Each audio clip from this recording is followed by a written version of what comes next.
Bonjour tout le monde, ici Chef Bob Dubé. Aujourd'hui, je vous prépare à la sauteuse une sauce tomate de base. Je vais l'agrémenter quand même de quelques herbes, mais on y va vraiment de façon basique avec la recette, soit avec 4 ingrédients: la tomate, le sel, le poivre, l'huile d'olive, mais moi je vais ajouter un petit peu de poivron, d'origan, de basilic et de SPG, c'est-à-dire un sel, poivre, oignon, ail. Alors, on regarde ça ensemble. Et aujourd'hui, je travaille avec un couteau bien aiguisé. C'est la marque Soneco. Soneco m'ont fourni dans le passé des couteaux après avoir vu mes vidéos. Alors, je les remercie. Je travaille avec le Nakiri. Le Nakiri est un couteau à légumes. Alors, merci à Soneco. Je commence avec les tomates. J'ai 4 belles tomates que j'ai achetées cet après-midi. C'est Adonis, en spécial des tomates biologiques de serre. J'y vais avec un écreuteur pour enlever le pédoncule.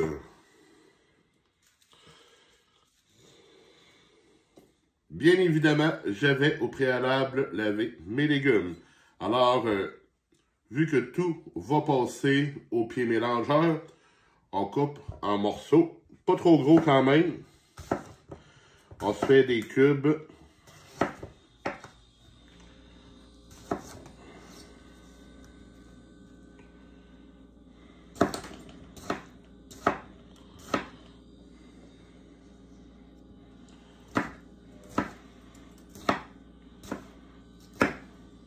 L'avantage aussi du Nakiri, la lame est très large. On peut s'en servir pour transporter nos choses vers ce cas-ci, notre sauteuse. Maintenant, pour ajouter un peu plus de goût à nos tomates, j'y ajoute un poivron. Le poivron, souvent, il y en a qui vont couper complètement le dessus, ils vont perdre beaucoup de matière, ils vont jouer avec la queue. Regardez comment on coupe un poivron, c'est pas compliqué, on le met à l'envers, on prend le couteau, on descend, voilà. On arrive, on fait juste enlever comme ça ce qui est pas bon. Il est presque prêt. J'enlève la petite membrane blanche qui est là. Et voilà, notre poivron est prêt. Je recommence. J'enlève la queue. J'enlève les graines à l'intérieur, comme ça. La membrane blanche. Et voilà. Pas plus compliqué que ça.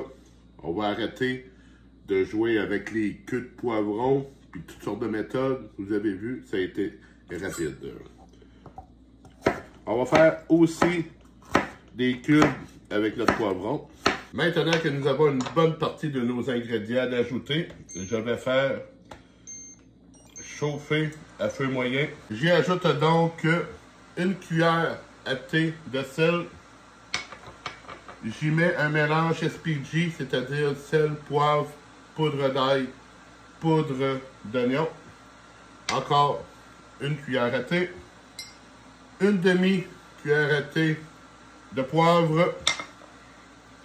Facultatif, mais fortement recommandé pour donner un petit peu plus de goût. J'y mets une cuillère à thé de basilic. Et une cuillère à thé d'origan. Je mélange le tout. Je mets le couvert. Je laisse cuire à feu doux une trentaine de minutes. Re-bienvenue tout le monde, ça fait une demi-heure que notre sauce cuit. Ça sent bon. Et maintenant, je vais la finaliser. J'y ajoute un quart de tasse d'huile d'olive. Le reste, je le fais avec le pied mélangeur. On fait attention de ne pas en mettre partout. Et voilà tout le monde, le résultat d'une belle sauce tomate maison. Vraiment de base. Je vous suggère de la ranger soit au réfrigérateur ou au congélateur. Vous pouvez également la mettre dans des bocaux 35 minutes dans l'eau bouillante avec un couvert flambant neuf. Ça va être scellé, pasteurisé. Vous allez pouvoir conserver ensuite dans l'armoire. Façon de faire que je vous suggère, pour manger cette sauce. Vous prenez des pâtes qu'il vous reste, vous les faites cuire, vous mettez votre sauce à l'intérieur, vous faites des œufs brouillés, 2 œufs brouillés, salés, poivrés, mettez sur le dessus un peu de ciboulette, ça vous fait un bon repas. Bon appétit!